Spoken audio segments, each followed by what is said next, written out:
Donnie B, GotDaBeats.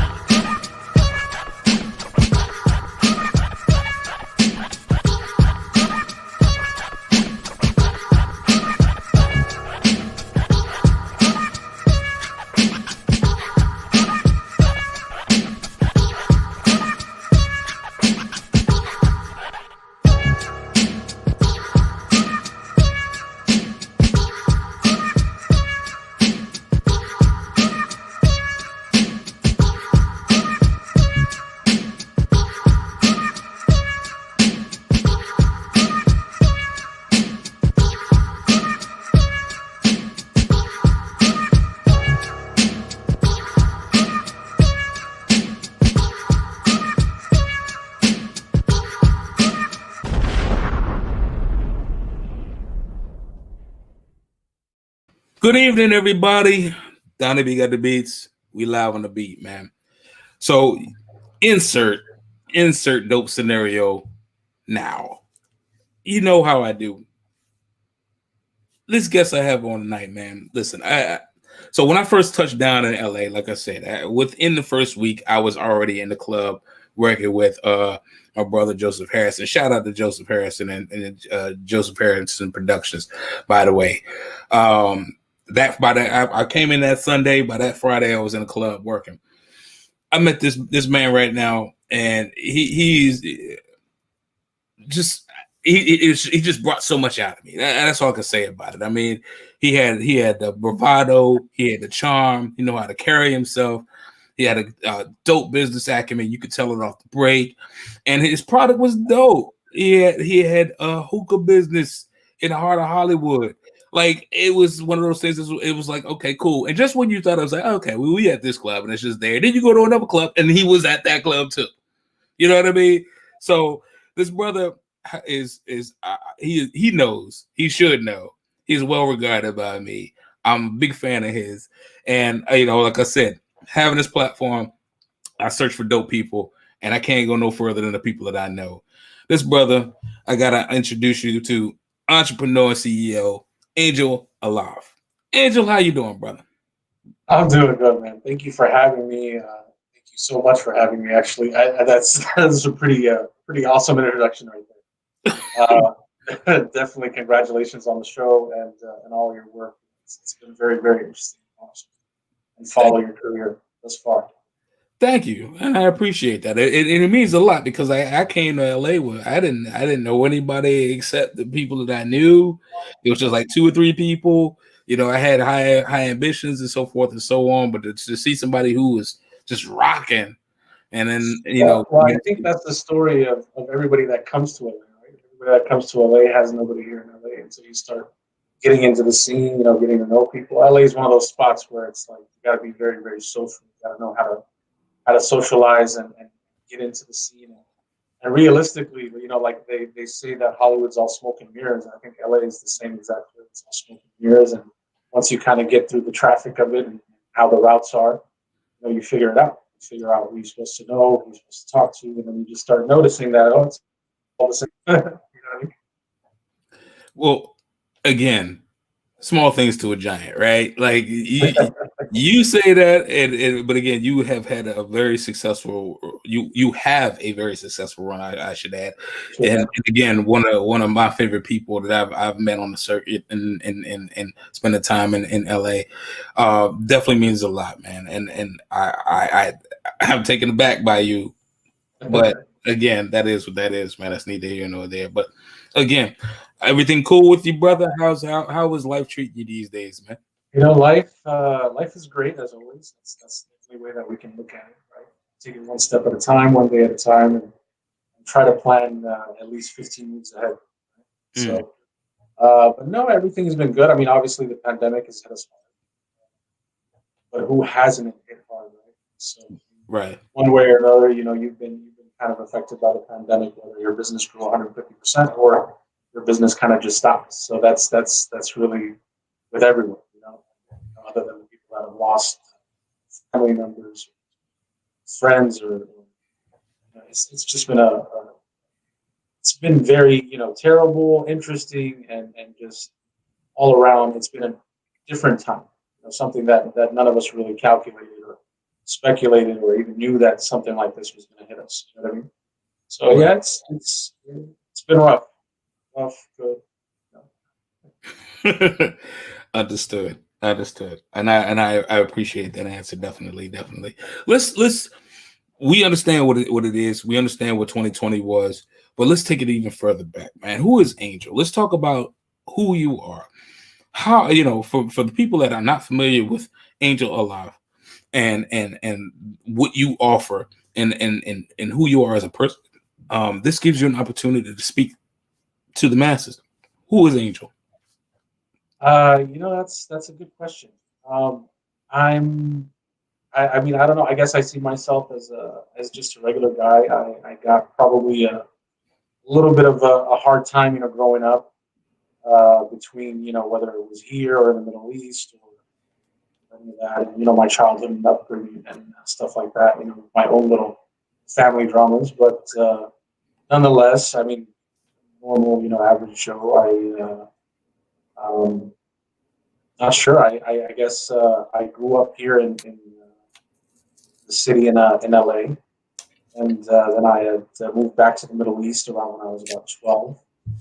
Um, Lived about maybe 10 to 15 years between Middle East and Europe.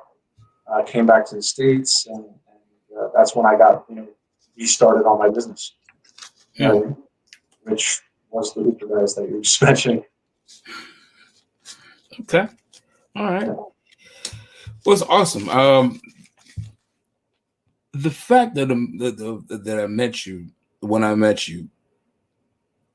Let me ask you this: was it difficult for you to go from like you said, the Middle East, and then come to LA, and then like you said, they just kind of go back and forth, but depending on your scenario, how difficult of a transition it was? I think that's the pertinent question to ask. I was in the nightlife in the Middle East. Like that's where my career got started. I started as a DJ, which probably something that you didn't know about me, which was I did start off as a DJ in my music career, and I had a rap group back then. When I was a little younger, and we actually performed in front of like 3,500 people. That was actually something cool that we did. I think Ramsey, one of my partners, is probably watching this right now. I think that was us back in the day. Shout out to Ramsey. Awesome. Shout out to you. So yeah, so we, that's where really my music career got started, or my career in general got started. So when I came here, after being in the nightlife, it wasn't the easiest adjustment because the nightlife here is completely different than it is, in the Middle Eastern Europe. But it was the same concept. You know what I mean? It had the same kind of fundamentals. So you could see the map. You could see that, all right, well, I need to do this to kind of get to know this guy and then get to know this guy. And then as long as you get that into the nightlife industry, that's really where you can get started. So as soon as I found that in here, that's where we kind of took the opportunity. It was actually almost out of a mistake, which is weird, but yeah, it kind of just it happened. That's the story of that. Okay. Well, that's understandable, and it's dope to hear that coming from you, because again, I've only known a certain side, and I do recall you mentioning that you were a DJ, but again, we very rarely talked on that. I spoke on that. I mean, Yeah, but it's awesome. yeah. I DJ'd for 15 years. So I produced 8 albums. I used to do a lot of house and trance music. So I produced about 8 albums, and then kind of just when I came here, it was just a different shift. It was like I can't be a DJ in this market. Everybody had switched, and they weren't on the turntables anymore. They weren't on the CDJs, and now everybody had this laptop and this program that's mixing everything for you. And it just seemed weird because a lot of our work was technical. So we used to do a lot of remixing live. We used to do a lot of that kind of stuff. And everything that you did, you did live. And then when you came here, it was like, all right, well, everybody's just kind of, cutting.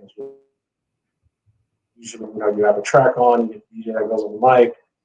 Hey, is everybody having fun? Drop to this, and then he'll bump out with something else like another song, and there's really no technical mix between them or remix or anything to kind of keep people going. But then LA is a different crowd too because people here don't really like dance. It's kind of like to stand around the couches, and look pretty, right? Right. Learn that very quick. Okay. Awesome. For you, speaking about growing up, could you describe what it was like, for you growing up to be this person that you are that we see today? It was, I had probably early on in my life, let's say everything was pretty good. My family ended up getting divorced, my mom and dad, which I guess served rough on me at the time. And, it definitely caused me to kind of go into this little rage of mine. So yeah, it wasn't easy. It was rough for me at the time. Of course, everybody goes, other families go through this. It's just, it depends on really how, I guess now in hindsight, when you look back at it, you're like, well, I guess it depends on how the parents deal with it. That's, what ends up affecting the kids. But to me at that time, it didn't seem that way. It just seemed like maybe it was something that I might have done. Maybe you know what I mean? So the childhood was definitely a very rough time. I had to start, working, you know what I mean, and providing for my own self at a very, very early age. And it was just consequences of, family getting, separated, going to a different country, getting left out there alone, and then figuring out, what I'm supposed to do in a country where, I third world country that I didn't even know the language at the time. So that it definitely a rough upbringing, you know what I mean? But I think, everything that you go through in life, it's just kind of like getting you ready for the next step. You know what I mean? So whatever it is that you can take now, it's just, it becomes easier for you to take other things in the future. So, and I don't regret any of it. I think, I lived a great life as, growing up and getting to where I am today. But yeah, definitely, the rough time as growing up. Splitting time between the U.S. and the Middle East were you always knowledgeable of the English language, or did you have to break that barrier as well too and learn languages as well and acclimate? And was that a difficult? Did that add to the difficulty of the transition for you? It definitely added to the difficulty of the transition. So my first language was English. My second language was Arabic. So I didn't know Arabic at all. So when I went back to the Middle East, I had known like a few nips and snips of, how I learned stuff like that. But I didn't really know the language yet or how to talk. So yeah, it was definitely a difficult time in just learning to communicate with people where, I didn't know the language. So definitely rough, but, I did, get to learn it and that was cool. And then once I did, obviously. Okay. Well, that's kudos, because again, I see the end, the finished product. It's like, bro, whatever it wasn't working, you made it work, and it's awesome. Yeah. How did you get started? Like when you really decided to set your mind towards becoming the CEO and the entrepreneur that you are right now, like what was the catalyst that got you? I want to do this, and I'm going to do this. And could you describe the chain of events that laid out in order to set you in the path? Let's see. So originally when I came back to the States, this is kind of when I'm about to start my life career. You know what I mean? Mm-hmm. And in my head at the time, I was coming in as a DJ. I was coming in hot. And I figured, all right, well, I'm going to start DJing, and that's really where I wanted to take my career.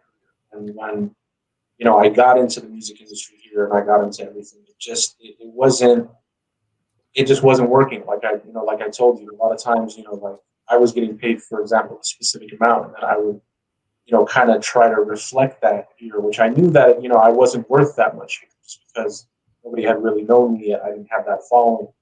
but then I would still get swept by someone who was charging $50 to go and do this, do this session on, on his laptop. Okay. And so it just kind of like, it was like, all right, do I want to start, from the bottom again, or am I just going to end it? I think at that time I just wasn't ready, or maybe wasn't emotionally ready to kind of, go back to the beginning, because I had done so many of those that I was like, all right, well, I'm just going to put that to the side, and I think I need to get real. And I went into Fortune 500 companies. So that's where I thought the money was, and I was like, all right, I'm going to do that. So I started with a company that we will not mention, and I started with them, grew up to top ranks, and I was making a good 6-figure salary, suit and tie every single day, and I couldn't handle it. And it wasn't the pressure, it wasn't any of that, because I've always been good at whether it was sales or mostly I do analytics, so a lot of my stuff is analysis. So I was always good with that kind of stuff, but it was just I wasn't in that setting. You know what I mean? I just wasn't feeling like this was going to be something that I was going to do. So specific events had happened at that time, and I had to leave the company that I was with, and I kind of got left with this question, as in I was making these guys X, Y, and Z every month. You know what I mean? Or making, bringing this much in. Why am I not doing that for myself? And that's kind of really what cracked in my head. Now, how I got started in the hookah guys is actually an interesting story. So we used to, even though I wasn't really in the DJing scene anymore, I was still doing events here and there. And one of the events that we were doing was called Club Noor, which was a gay Middle Eastern event.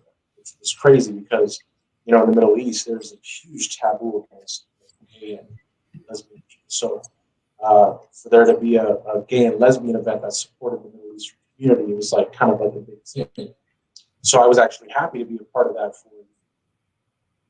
for Club Noor, and I was one of their DJs. So when I got out, from the company, I figured, well, why don't I start up a night where I do a gay Middle Eastern night, but instead of being a DJ for it, I promote it, and I just I work with a few partners, bring in some big talent, and we'd actually do something. So while I was trying to do that, I had met up with a friend of mine named Sammy. I told him, hey, this is what I was thinking. Maybe you could be the poster child for it. And he's like, well, I don't think I'd be the right person, but let me put you in touch with someone. Was Joe Sparks. And so I'm like, all right. So, I talked to Joe Sparks. He's like, well, why don't you come down to Penthouse, and, we'll have a meeting. So I was like, all right. So I come down to Penthouse, and he wanted me to meet with the owners, which was Sean and Sam. I walk into the office, and they straight up ask me, well, how many people are you going to, thinking of bringing? And I'm like, I'm not sure I understand. I wasn't planning on being a promoter here. So they were starting a night called Blow, and they thought that I was there to interview as a promoter. You know what I mean? For me to become a promoter. I'm like, actually, I was thinking about producing an event. You know what I mean? That we would have your promoters work on. And it was just kind of like a mix-up. I'm like, I'm sorry for your time. Obviously, I wasn't really in the gay community or anything like that. I can't just pop up and say that I'm going to be a promoter for you. So anyhow, they're like, well, you mentioned this idea about hookahs, because I told them that you set up a hookah bar, stuff like that. They're like, why don't you come and do the hookahs? And I'm like, no, I don't think so. I don't think that I want to, just be somebody who's responsible for something like that. But anyway, thanks for your time and all this kind of stuff. So I headed out, and Joe hit me again on Friday and is like, oh, can you come down and do the hookahs? And I'm like, I swear, I still remember to this day. I told him no, I'm not going to do that. And I don't know what it was, but it was like an hour later, because I didn't have anything to do that Friday. It was like an hour later. I'm like, you know what? Call him back, and I'm like, hey, you still want me to come do the hookahs? And he's like, yeah. So I'm like, all right, I'll be there. So I still remember, you know, it was a pretty bad time for me income wise. So I had about $330 on me. I went and bought 3 hookahs. I borrowed 2 from my mom. I bought everything that I needed to get everything started, which was just 5 hookahs. And I went to Low Friday on the grand opening, which was March 23rd, 2015, I want to say, 16, 15, I believe. And then, yeah, we sold out the first night, you know, by myself. And then came back the following week, bought more hookahs, sold out again. Following week, bought more hookahs, sold out again. And then, you know, 5 years down the line, we're about 1,000 hookahs in with, you know, a business that started at $330 and now valued at about 1.5 million. We just had to marinate on that number. It's a small number. It's honestly a small number compared to what we actually had planned. It was a small number. You know, you know, as you know, we did franchise the Hookah Guys, so we were the first international hookah caterer in the world, which is, you know, a great title to have, I guess. And you know, we franchised that. We started in Paraguay. We had, you know, a franchise in Vietnam. We had a franchise in Canada, franchise in Lebanon, and you know, we wanted to keep expanding and expanding and expanding, and then, you know, obviously COVID hit. You know what I mean? And for Hollywood, it stopped functions, you know, completely. You know what I mean? For Canada, it stopped for them too. Paraguay, half of their accounts got hit really, really bad, where they couldn't open up again. And you know, the same thing all around the world, basically. So it was definitely a devastating hit for us. And so yeah, it's been an interesting ride with the Hookah Guys. Like I said, I gotta say, because you know, I met you on that, you know, on that ride, the Hookah Guys, and it was just like, you know, I was more. I'm sorry. I didn't say anything. No, I was more taken back at just how you carried yourself. You know, being not from LA, this is, you know, I guess I was more sensitive to the timbre of how people talk, right? The way they carry themselves, and I was like, oh, that's an LA version. Oh, okay, that's LA. Okay, whatever. You know what I mean? But it's just like, it was like, I love this guy. Who is this guy? You know what I mean? And so it's like, you know, and I'm just like, you know, it was just like I'm kicking it with Joseph and the homies, and it was just like, yeah, I'm gonna go get some hookah out here. And just personable, you know, you were just very mad personable, mad open. It's like, cool. But you know, I think in general, a lot of people have this this notion that, you know, so in general, you know, everybody has a personality, right? Personality comes from the Latin word persona, which comes, you know, which roughly translated is mask, right? So we all wear masks. So me right now on this interview, I'm wearing a mask talking to you.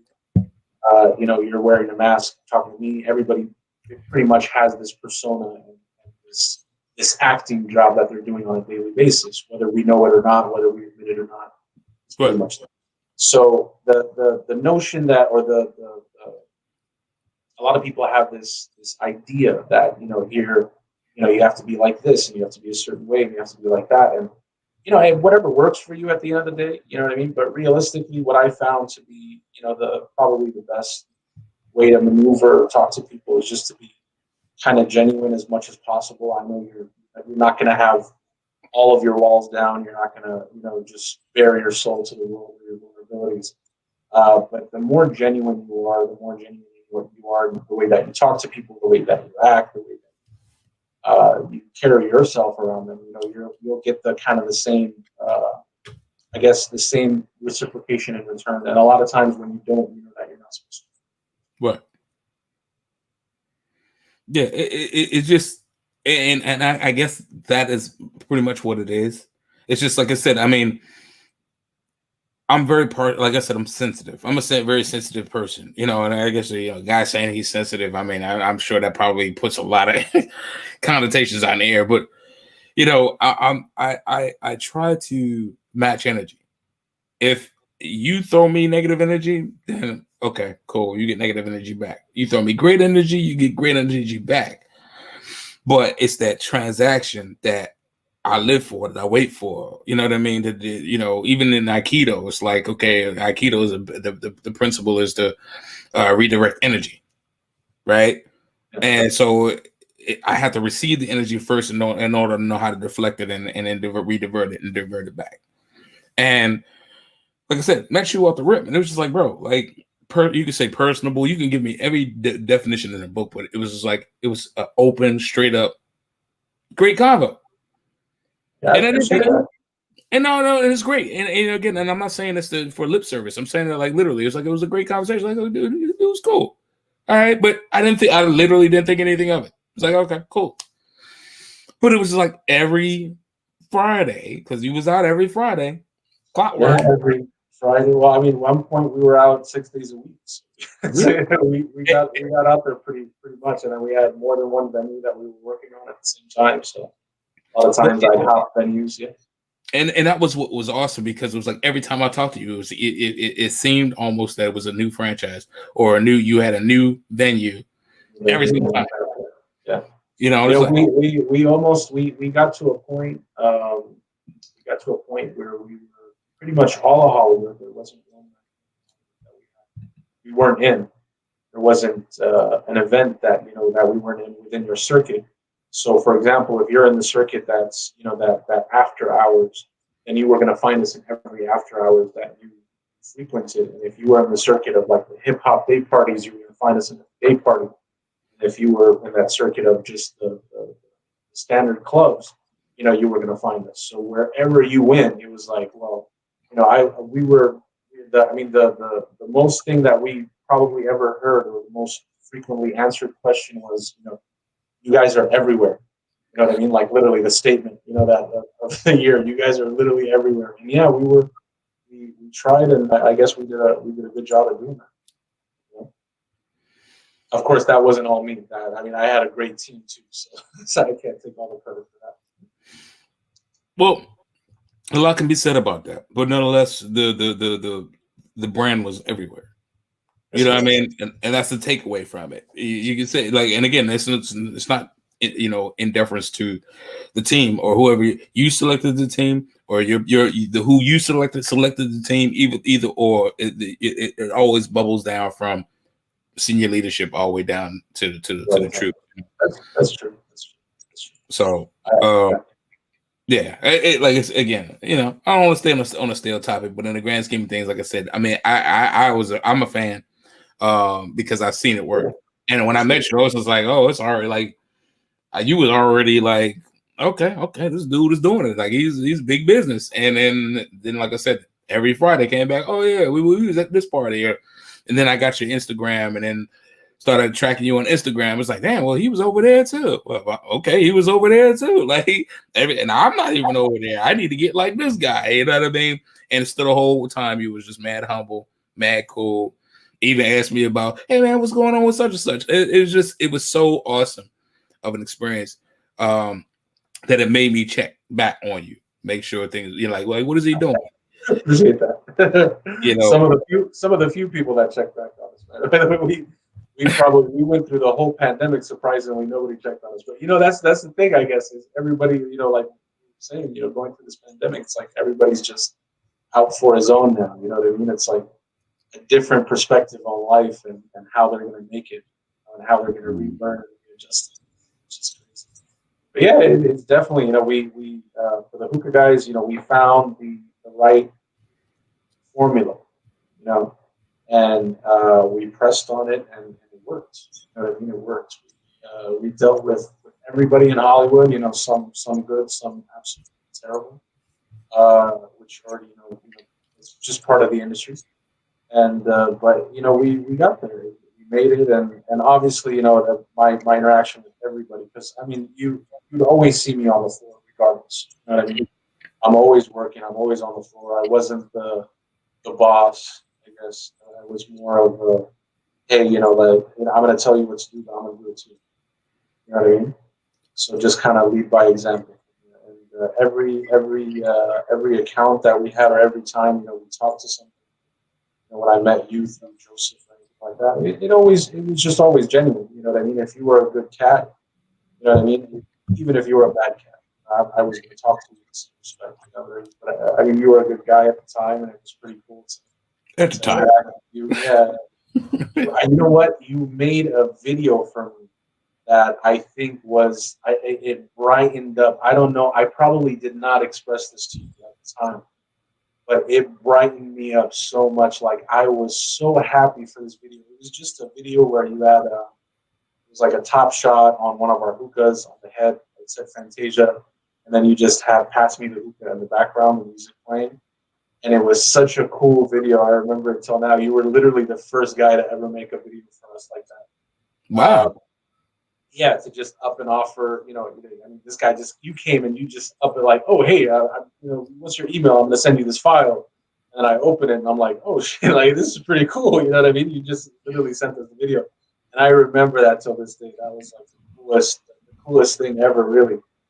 It really made me happy inside, you know what I mean? To see that.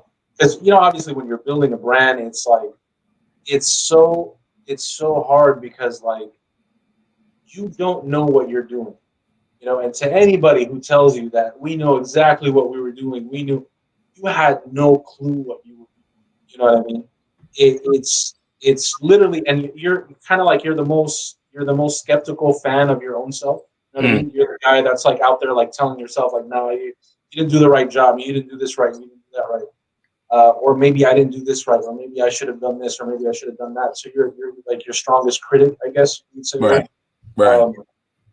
But it was so anybody who tells you basically that they knew it, and to kind of get response when you're building your brand, I think that's the most kind of exciting thing. You know what I mean? Is that you start seeing people using the name, you start seeing people calling you out on the street. Oh, hey, it's the hookah guy. It's the hookah guy.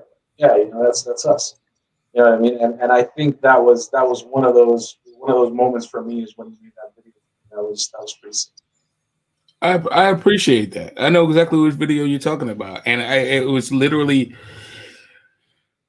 it was one of those things. Like I said, it was to me. I felt that, you know what, I just want to show you that I can do something to be able to help perpetuate your brand because I believe in what you're doing. I believe in you. Like I said, every time I came through, it was like, okay, cool, everybody. Like you had some. I'm sorry, I'm gonna say it. You had some hotties working. You know what I mean? Not Nassim. I still love Nassim. Like Nas, I love Nas. I talk to her from time to time and everything. Like, a couple other people. That team you had was dope.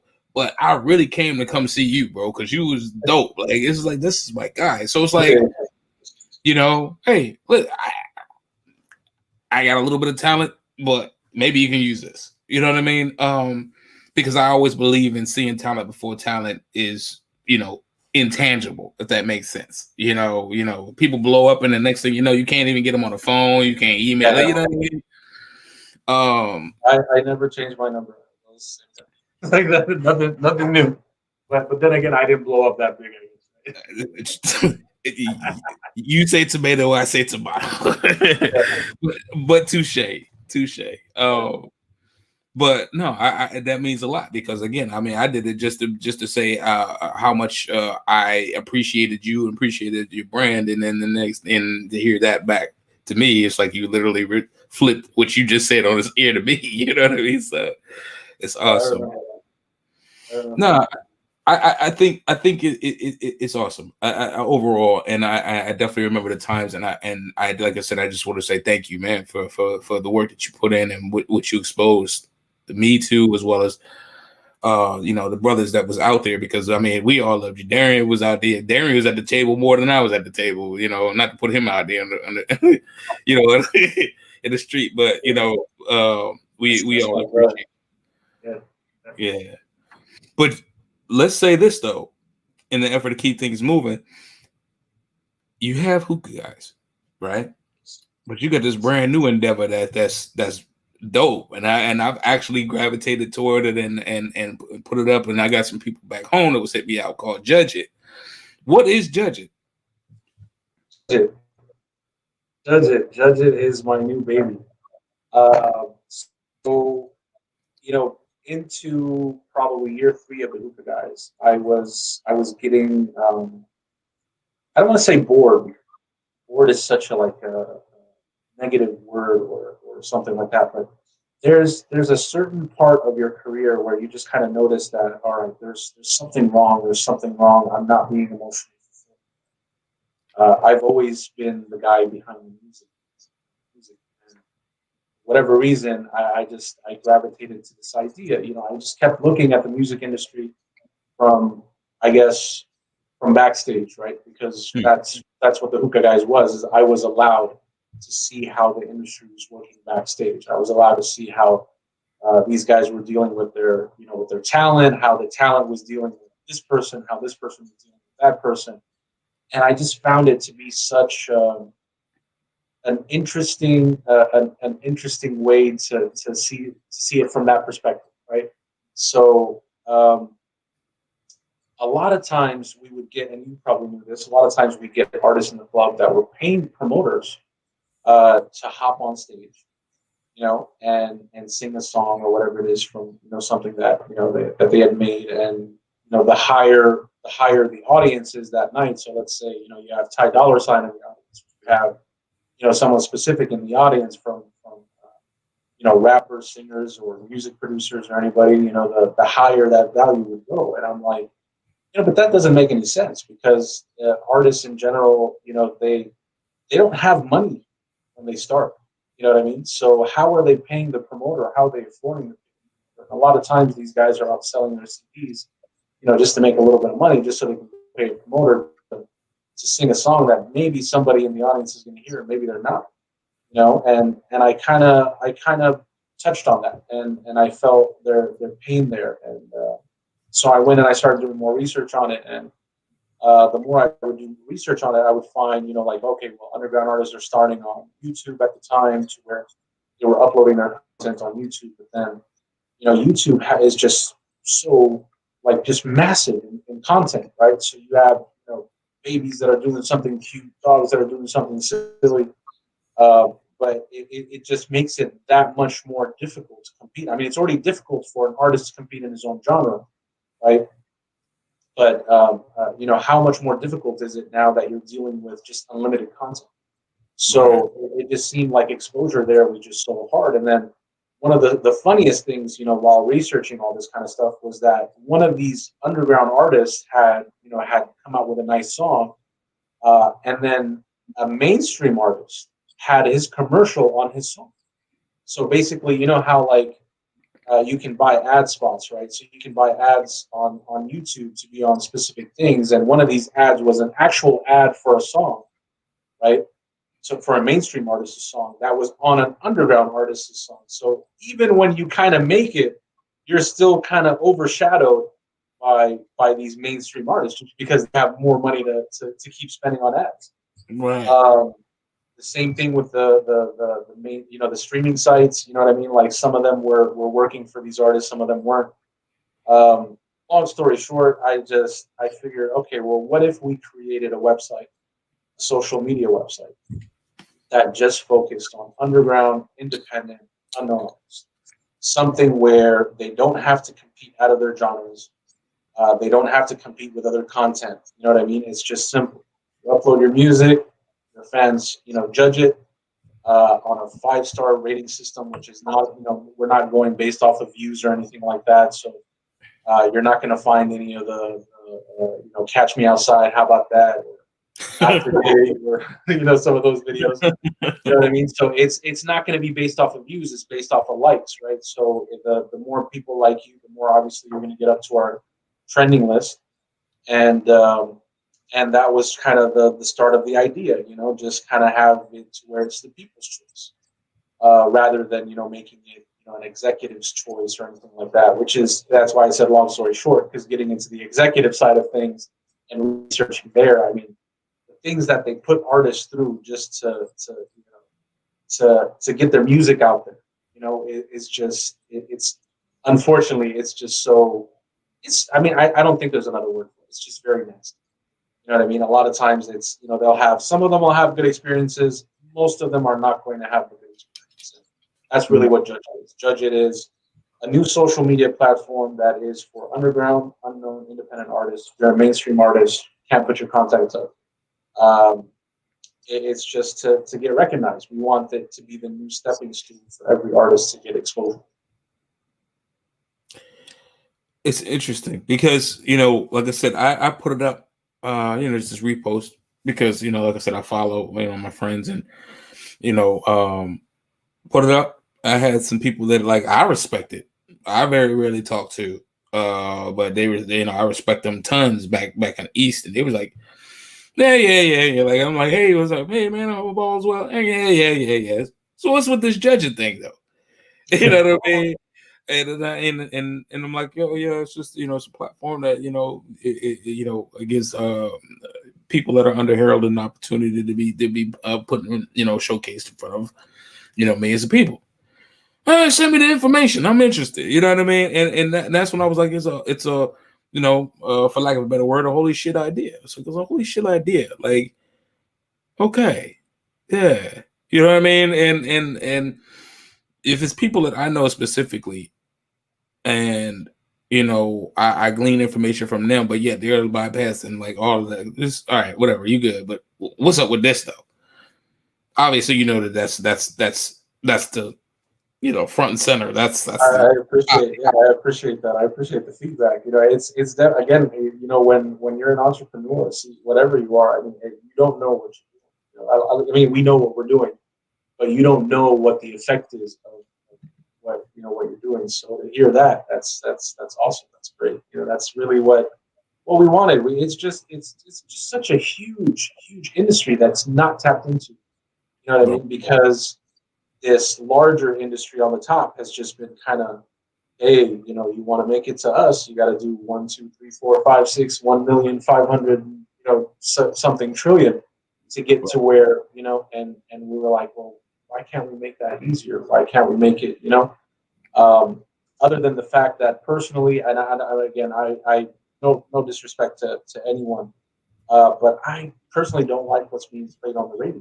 You know, like you know, that was something to me. Like, you know, I really had to ask myself that question too. So I guess Judge It was a little bit of a selfish note for me, but I mean, not, you know, not too much of a selfish note, but it's just when you look at what was being played on the radio, all these entertainers, right? Which I think they're great at what they're doing. You know what I mean?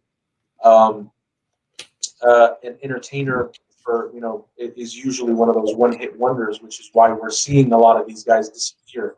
Right. So you'll have like a group, they'll come on, they're hot for a while, and then all of a sudden they're gone about, and you know, nobody's letting them into the club anymore. I don't know if you know which group that was, but it wasn't too long ago. Yeah, you know, yeah, so it happens, you know what I mean? And that's what these entertainers are. And I just found that these music industries or executives were making a lot more money off entertainers than rather the talent. You know, the talent that had a message, the talent like what happened to all the Pacs and Biggies and Nas's of the world? You know what I mean? What happened? Like, where's the next Jay-Z? You know what I mean? Where's the next all these cats? And if you look at everything in life, everything evolved except for music. Really. Right. I think our beats evolved, our production evolved. Like our beats are so sick right now, which is, I think, where they kind of, you know, got the idea. Well, as long as we have a sick beat, it doesn't matter what the guy's saying. He could be, as long as you have like a really nice beat to it in the background, it's gonna work. Don't worry about it. You know what I mean? And I think that's how they marketed it. They just wanted to take everything. Like, well, you know, as long as this guy has this specific look, specific swag, we can get him in. What Judge It is about is just it's completely opposite. You know, we're encouraging everyone to go sign up. If you're an artist or whatever it is, you know, get your music up there. You know, tell your fans about it, stuff like that. We are in our beta testing phases right now for the site. We have our app that's going to be dropping very soon. You know, we're I mean, just big plans ahead, really big plans ahead of this. We just want all the artists to have this safe space where they can come upload their music, get judged, and get exposure from it. You know what I mean? And it's absolutely free. Love it. That's all I'm gonna say. I definitely want to revisit this. We're gonna come back and talk about this. I want to snap to because for interested time, I want to make sure that I cover everything. Hot topic. Not sure if you're familiar with the program.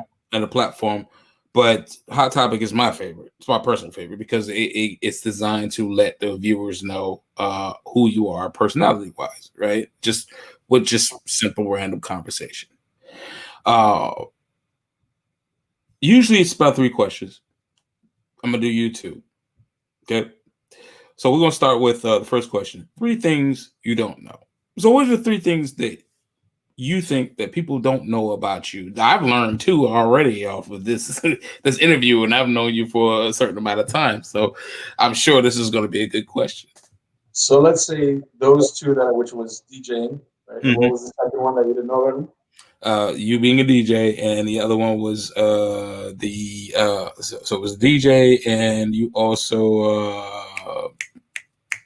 oh man, it's on the tip of my tongue, and I'm sorry, I lost it. You see how difficult this is? This is what I'm talking about. Let's put it this way: if you don't know it about me, I probably didn't want you to know it about me. So let's keep it at that. That's understandable. No, that's understandable. DJ is definitely something that a lot of people didn't know that I used to. So yes, I used to be a DJ before before a lot of these DJs got famous. Back in the day when we were still mixing on tapes at one point, turntables. Yeah. And you were part of a rap group. And I was part of a rap group. There you go. Yeah, that was the second thing that you didn't know. So yeah. Yeah. I was there. I was like, I had to get it out there. Yeah, those 2 things I was just like, wow, okay. I mean, but again, I kind of remember the conversation about you being a DJ. We had that in passing one time, but you was part of a rap group. Wait, bro, you had bars? Yeah. You had bars, bro. Well, I would definitely. I mean, I know our bars are way outdated now, but yeah, we had bars back in the day. We had bars back in the day. Say less, bro. I understand. Thank God you didn't say more. Indeed. All right, so you get that. Next question. Netflix, what? Like, what are you like? We all went through 2020. Some went through it blind. Some went through it loud. Some people went through it withdrawn. But we all made it through 2020. The ones that made it. Rest in peace to those the people that we lost. But through it, we did it through TV. A good portion of us. What were you watching? What are you watching? What is something that you want to spotlight that's on your list of things that you watch and you encourage?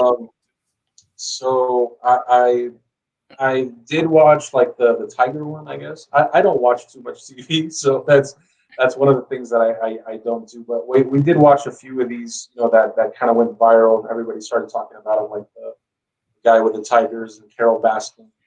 Which, Yeah. I think she totally murdered her husband. I agree 1,000%. He's in the back. Yeah, but no, I'm more of a crime documentary. So I don't know. I'm interested in a lot of the whole history of crimes, mafia bosses, the Italian mob, and how they operated and stuff like that. So that's more of my take. So I didn't watch too many shows, but I did read a lot of books. If that makes sense. Nah, I like it. That might have to be the new hot topic. The new hot topic, yeah, books. Yeah, it's definitely a hot topic. I mean, you should read, like, anybody watching this, like, read at least 2 books a month. You know what I mean, and get started off that way. But it's definitely a good thing to be able to just broaden your horizons and kind of make your mind start, sparkling up the neurons or whatever it is to generate more ideas. Yeah, I like it. I mean, still, and they're very cliche, but the pivotal books are the Art of War for me. Art of War is one, and what is it? The Laws of Power. What is it? The 48 Laws of Power. 48 Laws of Power. Yeah. So that's one of my top, my favorite books. He also does the 33 Strategies of War. Which is a very, very interesting book. I'm actually reading The Laws of Human Nature right now. That's written by him, and that's a very. I mean, so far I'm halfway through. It's an amazing book. It talks about a lot of the personas, the masks that we wear, and the laws of basically human nature, what makes us tick, and why we are the way we are. Basically. So definitely a good read. It's interesting because the inferences that are used, the examples that they're using, and the way the inferences that they suggest are very like spot on. If you really are an acute person or have a a higher aptitude to be able to catch what they're throwing, it's like yeah, it makes Definitely, sense. definitely spot on. Definitely spot on. Because again, we are animals in our own way, I guess, or mammals, or however you want to look at it. And we tend to have a pattern. That's why they say history repeats itself. So a lot of times we miss that, and sometimes we need a book like that to kind of remind us, and kind of make us see that. Well, if that's me, then maybe I should be working on this. And becoming a better version of myself, right? Instead of looking at somebody else, trying to become a better version of them. And it's funny that you say that because literally in the previous episodes of the beat that is something that I've preached and I've said it and I'm saying it again. Like I have 3 kids. Not sure if you knew that. I have three glorious little Donnies, and they the thing that I preach to them the most is be the best version of yourself you can be. Period. Like it doesn't matter about anybody else. Don't worry about anybody else. Be the best version of yourself. Live by that principle, and everything will work itself out from there. You know what I mean? Very good advice.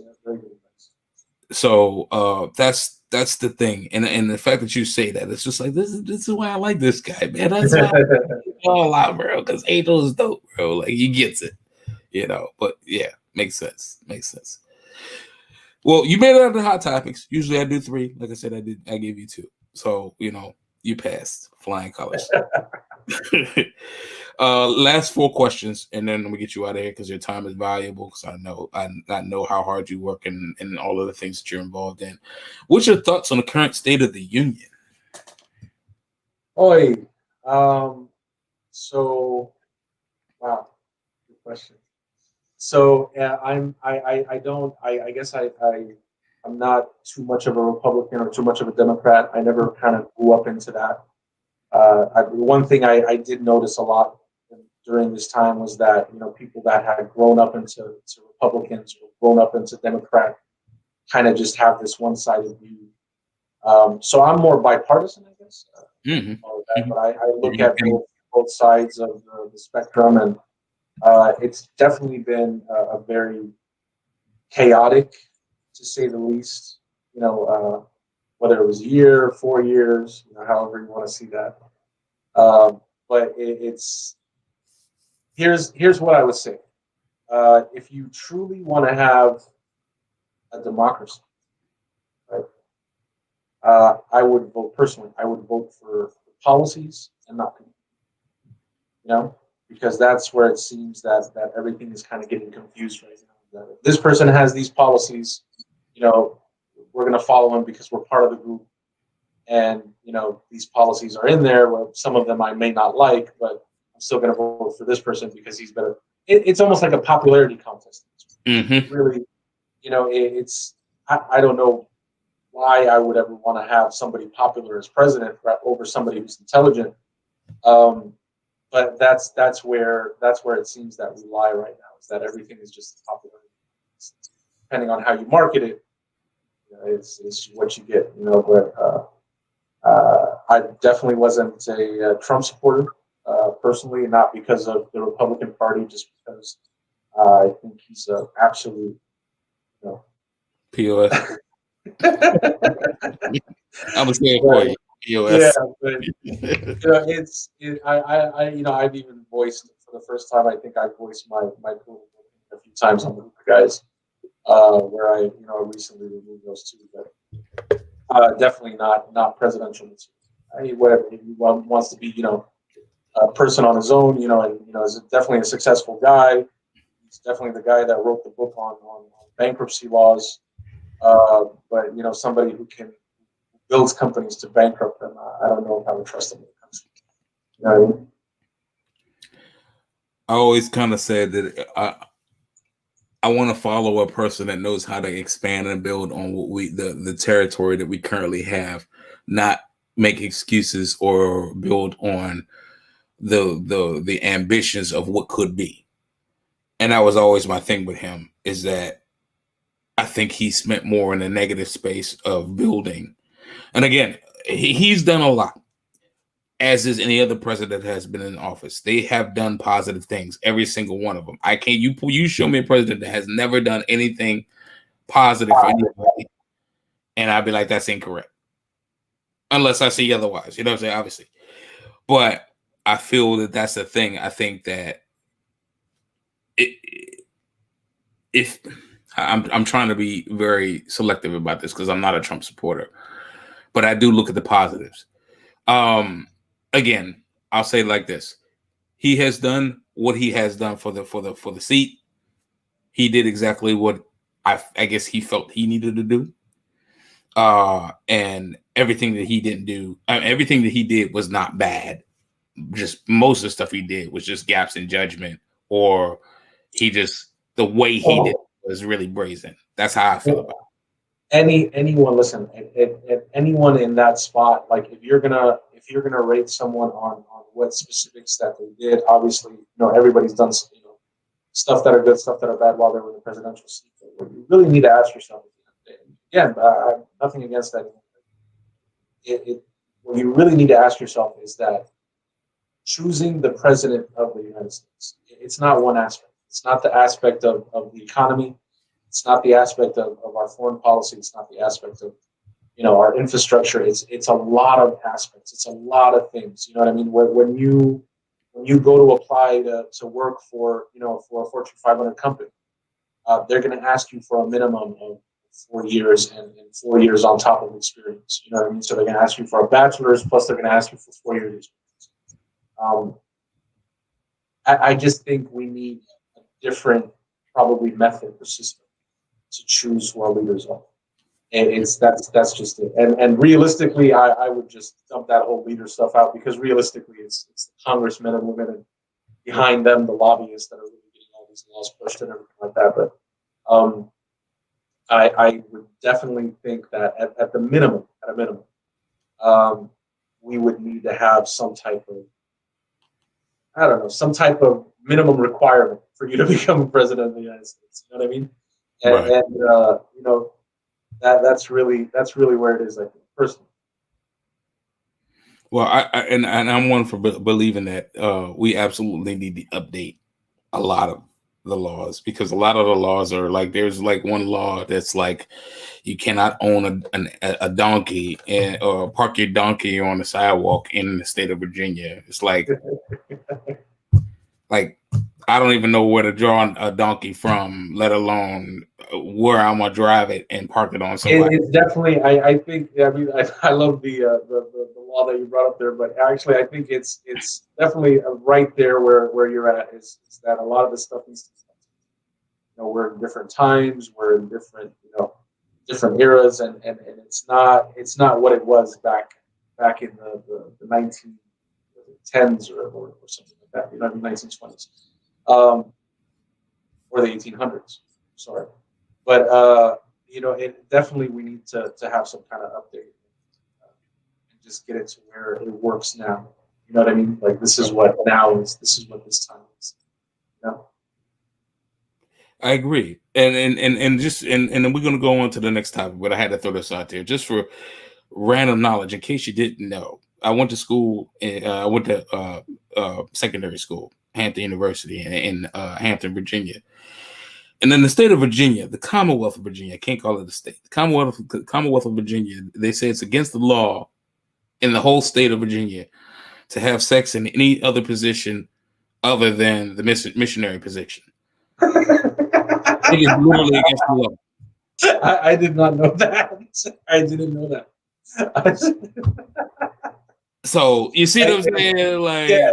So I mean, obviously, you can tell a lot of these laws are outdated.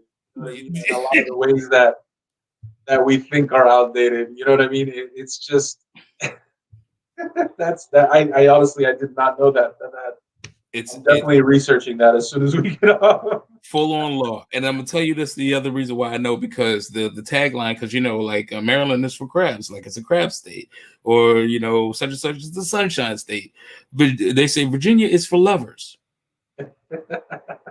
I always thought that was hilarious. So Lovers, I mean missionary only. because there's only one way, but yeah, so I just had to throw that out. So what's your thoughts on COVID in LA? I'm sure that it's been, I mean, obviously it has impacted you and your business 100%. a lot. So let's put it this way. I had ex-partners that tried to put me out of business with the hookah guys. Didn't work. I've had competition try to put us out of business. Didn't work. I've had employees that, the disgruntled employees that went out and tried to put us out of business, and it didn't work. So we took shots from pretty much everywhere. COVID came and pretty much, it rocked us for a bit. It rocked us pretty good. Like we've been currently shut down since March with the hookah guys. We haven't done any of the events or anything like that. We actually don't know whether or not we will be bringing back the guys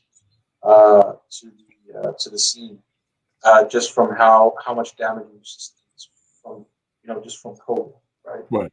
So yeah, it's probably. I mean, I'm not saying that you won't see us in the club or anything. That you might see us in an event or two there here, but once everything starts opening back up, but it definitely rocked us, man. And I think it's a crazy time for LA. COVID definitely hit us. We weren't ready. Nobody was. I think, I don't want to say it was mismanaged. You know what I mean? I don't want to say it was mismanaged, because when we had, just no leadership, and that's pretty much it. That's really all you can say about LA and how COVID hit. Whether it was the highest leadership or down here on the bottom leadership, it just, I think it was mismanaged in a big way. You know what I mean? In a big way. But again, it's not. You can't really blame anyone. It's just life. Sometimes stuff happens, and you just gotta deal with it. You know what I mean? You gotta take it, learn from it. I love your resolve with it. By you saying that, I kind of feel the same way about how I approach life. So it doesn't make sense to cry about it. At the end of the day, we got to do what we need to do and just adapt and figure it out. And the time that you spend crying about it, this time is taken away from you figuring out the secret to the real. This is the thing. At the end of the day, all of this, like, yeah, we're out and we're trying to put our flag up, you know what I mean, and claim our space, and that's through our business. And a lot of us will go out there and do anything that we can possible for our businesses. But at the end of the day, when it really comes down to it, the most important part is your family, your friends that are around you. And as long as you're healthy, they're healthy, everybody around you is healthy. That's really the most important part. Unfortunately, for those who lost some people, that's my hearts go out to them. I lost an aunt to COVID and uncle to COVID, so that was kind of difficult. But, this is life. We all have an expiration date, so I don't forget that. I would say, so you don't have to work too hard. Like, working hard is great. At the end of the day, don't let it consume your life. Don't let it consume. You still have to have your loved ones around you, your friends around you, and I think that's the most important. I definitely appreciate the words. It makes sense. And my condolences. I'm sorry to hear that about your family, man. Seriously, and that, I mean, 100% sincerely, bro. You're my guy, bro. So sorry to hear that, man. Not to flip topics really quickly, but in the interest of time, again, I got to try to keep this truncated. What is your advice for aspiring talent, like people that are trying to come up to be an entrepreneur or CEO of their own company, or somebody that just seems to have the pulse of how to establish a working entity, such as yourself, What's your advice for aspiring talent? I'm probably not. I mean, let's put it this way. If I was to give you advice as somebody who's starting off in an industry, any industry that you're starting, start. You know, and if we're going to go to rule number 2, start. Rule number 3 is start. Number 4 is start. Number 5 is start. And all the way up to 10 is start. Because if you're not going to start on whatever it is that, you know, idea that comes into your head, it's never going to come into fruition in the beginning. I think, you know, a lot of the young entrepreneurs or guys that are coming up, girls that are coming up, you know, there's a lot of self-help books. There's a lot of this. There's a lot of people that are, you know, claiming that they have the way to success. Look, not one of us is identical to each other. You know what I mean? We're all different. Every single person, their persona is different. So I can't really, you know, give you advice that would be general. You know what I mean? Except for to start, you know, and just know that everybody succeeds in different ways. But as long as you focus on whatever it is that you're doing, and keep giving it the time. You know, so we always, I guess, time would be another piece of advice. Is that just learning patience? I think can be the most difficult, challenging thing in any entrepreneur's life, and it really humbles you at one point or another. So you know, time, patience, and get started. That's really the most I can give you. You know what I mean? No, Yeah, totally, yeah. totally do. Very, very poignant words.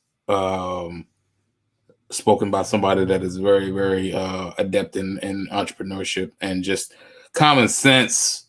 Because I mean, you know, that's just the thing. Some of the dopest entrepreneurs just seem to have a sense about them that appeals to me to call it common sense. And you're definitely one of them. So and I appreciate you for that. I appreciate that. It's just I see a lot of people falling into this, like, you know, get rich quick, or you know, all of this. Well, if I did it, you can do it too, and this is the way that I did it, and you should follow my exact, you know, way of doing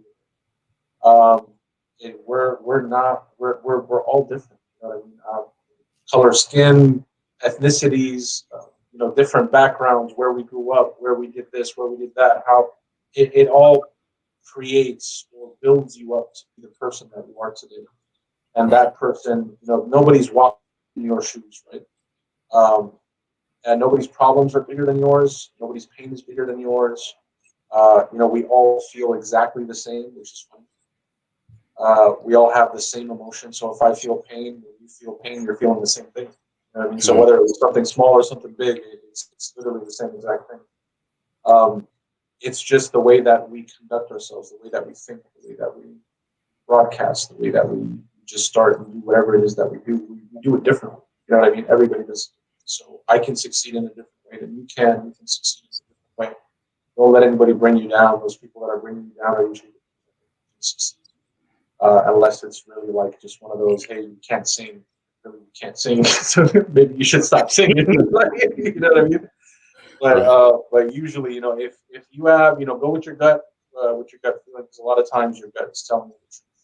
So if you feel like this is going to be a good business, start, all the way up to 10. Start, just get up and start, even if it's just creating a DBA, creating a bank account for it, doing something, envisioning something. Just start one thing at a time, and all of a sudden, you know, you'll look back 2-3 years and it's like, oh, okay, I didn't even know how I got here. I appreciate that. I appreciate that a lot, and it also echoes to again. I got to bring my children up to it. Is you know, obviously, yeah, everything I do is for my children. Period. And the one of the other parables that I teach them is about having the understanding of if what you were doing is working, it would be working. If it ain't working, go back to the drawing board and figure it out until it works. Einstein's theory. That's it. You know what I mean? And so that's what, when you said that, it resonated with me, and that's what I heard from that. Makes a ton of sense though, man. Makes a ton of sense. You'd be surprised how many people. Well, you might not be surprised, but most people will be surprised how many people just don't get that principle. They don't get it. It's again, and I don't think it should come to a surprise then, because there's certain levels to everything, and a lot of times there's people that just haven't been through it. And for somebody who has been, fortunate enough to have gone through it, I'll tell you, I'm not huge or anything like that. I don't want to make that impression or anything. Like I'm not a Mark Cuban or even a Patrick Bet-David, but the idea of anything is just, you need to start somewhere. You know what I mean? Like, it's not going to happen on its own. We have 7.6 billion people in the world, probably or 15.4 billion ideas generated every day that are pretty good ideas, and none of them are acted on. So it's really just acting on the idea. It's not just having it. It's, you got to act on it, figure it out, try to deconstruct it from where your idea is, and kind of move backward to to starting up and signing for that DBA. So it's just get started no matter what, and you don't have to know necessarily how to do it. You know what I mean? Because the pathway that you take will show you. You know what I mean? I think that's unique to everybody, and that should be unique to everybody. That's how you end up succeeding. Exactly. That's all I have to say about it. Exactly. Yeah, I could have said it better.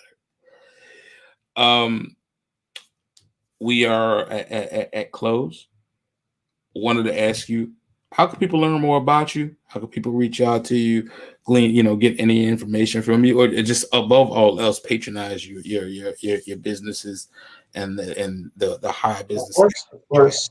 So we're on Facebook for JudgeIt. We're on Facebook at JudgeIt. That's just like JudgeBit, which is JudgeIt. And Instagram, we're at JudgeIt Official. Twitter, we're at JudgeIt Official. Instagram for the Hookah Guys, we're at the Hookah Guys with a Z. Check us out. Appreciate all the following and the fans over the years. So thank you very much. Thank you for having me tonight. I enjoyed myself. Hopefully, I didn't make too much of a fool. Not that much of a speaker. So. No, of course, no. Listen, I gotta say, brother, like I said, I'm very particular with the people that I try to select the people that I want to bring on the beat, because these are people that I've come across in travels, some shape, form, or fashion, and they have something to contribute to the pantheon of success, right? And like I told you, bro, like since I met you, awesome guy, the character of not nothing else speaks, and more people need to understand that. You know what I mean? And literally on a previous episode, I mentioned that one of the biggest fables that I got from my dad was understanding how to walk into a room and light it up without you opening an empty mouth. You know what I mean? And I felt this is that guy. This is one of those guys that can do it. Like, you just how you carried yourself, the professional demeanor. Like, people don't understand what professionalism is. You know what I mean? Only true professionals or true people of a high character or a certain moral fiber understand that. And the dedication to customer service, what it is, what it provides. You know what I mean? The service that comes with customer service, the product that comes with customer service. Like, you had everything, bro. And that's why I was like, I love this guy. This guy is awesome, bro. So everything, if you remember, I was like, hey man, I come through, man. What's up, bro? Yeah. You are somebody that I have definitely left a mark with me. And I like I said, no matter where I'm in life, I will always have a place with you. Like, as far as like, if there's anything I could do for you or so forth and so on, you my guy, man. Like, so definitely the opportunity to say that. Thank you for your time. Thank you for your wisdom. And if I could be a resource for you, I just ask, man. Please. I appreciate you, man. Thank you very much. Thank you for having me. No doubt. And it goes to show you, people, like, again, you never know who you meet, and you never know exactly where they are with things. Just because people don't open their mouth, or people very, very rarely speak, you don't know where they are. You know what I mean? And next thing you know, you can be talking with somebody who's, they gross millions. You know what I mean? And it is what it is. It's no shot. It just is what it is. And it's not all about money. It's just all about how people connect. And this brother is definitely one of the people who connected with me, and he's been amazing, and that's what it's all about. So, saying all that to say, Angel, do you have any last words of encouragement? Anybody you want to shout out? Like I said, while we walking our way out. Let's see. Shout out to be a dead man if I didn't shout out my wife.